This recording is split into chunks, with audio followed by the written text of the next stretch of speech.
बच्चों, let's read the question first. When births are equal to deaths, it is plateau stage, exponential stage, early growth stage और acceleration stage. जब birth and deaths equal हो जाते हैं तो ऐसे stage, ऐसे कौन से स्टेज का, इन चारों में से कौन सा स्टेज करेक्ट है हमें ये बताना है. तो वेरियस स्टेजेस जो होते हैं इन ग्रोथ मॉडल्स के जो वेरियस स्टेजेस होते हैं उनकी जानकारी होनी चाहिए. उसी के बेसिस पर ये क्वेश्चन बना है. तो ग्रोथ मॉडल्स को डिस्कस करेंगे. अब होता क्या है कि जब बर्थ होते हैं, बर्थ एंड जब डेथ का रेट इक्वल हो जाता है, यानी कि सपोज किसी पॉपुलेशन में 5 इंडिविजुअल्स का अगर बर्थ हो रहा है एंड 5 ही इंडिविजुअल्स का डेथ भी हो रहा है, तो हमें यहाँ पे जो नेट चेंज देखने को मिलेगा वो कितना होगा? नेट चेंज होगा 0. इसलिए कि ना ही इंडिविजुअल्स बढ़े हैं ना ही इंडिविजुअल्स घटे हैं. एंड ऐसे टाइप के स्टेज को बोला जाता है प्लाटू स्टेज.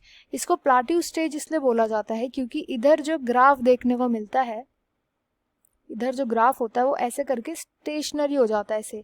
तो इस स्टेज को, इतने स्टेज को बोला जाएगा प्लाटू स्टेज. एंड यही इस क्वेश्चन का राइट आंसर होगा ऑप्शन ए. नेक्स्ट आता है एक्सपोनेंशियल. तो एक्सपोनेंशियल स्टेज में इसी का जस्ट ऑपोजिट होता है.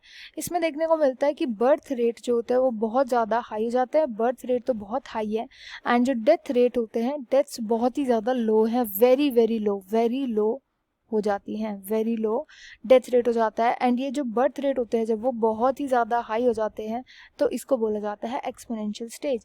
तो यहाँ से लेकर यहाँ तक की जो स्टेज है इसी को बोला जाएगा एक्सपोनेंशियल स्टेज. नेक्स्ट आता है अर्ली ग्रोथ स्टेज. तो अर्ली ग्रोथ स्टेज में क्या होता है कि जब धीरे धीरे करके ऑर्गेनिज्म सबसे पहले अपने हैबिटेट में रिप्रोड्यूस करता है तो उसके अंदर जो बर्थ रेट होता है, बर्थ वो तो होते हैं हाई एंड जो डेथ रेट होती है वो होती है मॉडरेट, ना बहुत ज़्यादा कम ना बहुत ज़्यादा.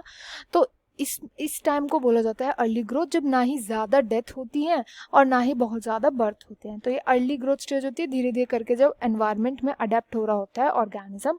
लास्ट आता है एक्सेलरेशन स्टेज. तो एक्सेलरेशन स्टेज और exponential stage kind of same होते हैं. इन दोनों के अंदर ही देखने को मिलता है कि पॉपुलेशन जो होती है वो बहुत ही तेज़ी से बढ़ती है, पॉपुलेशन का बहुत तेज़ी से इंक्रीज होता है. तो यहाँ पे राइट आंसर हो जाएगा ऑप्शन ए प्लाटू स्टेज.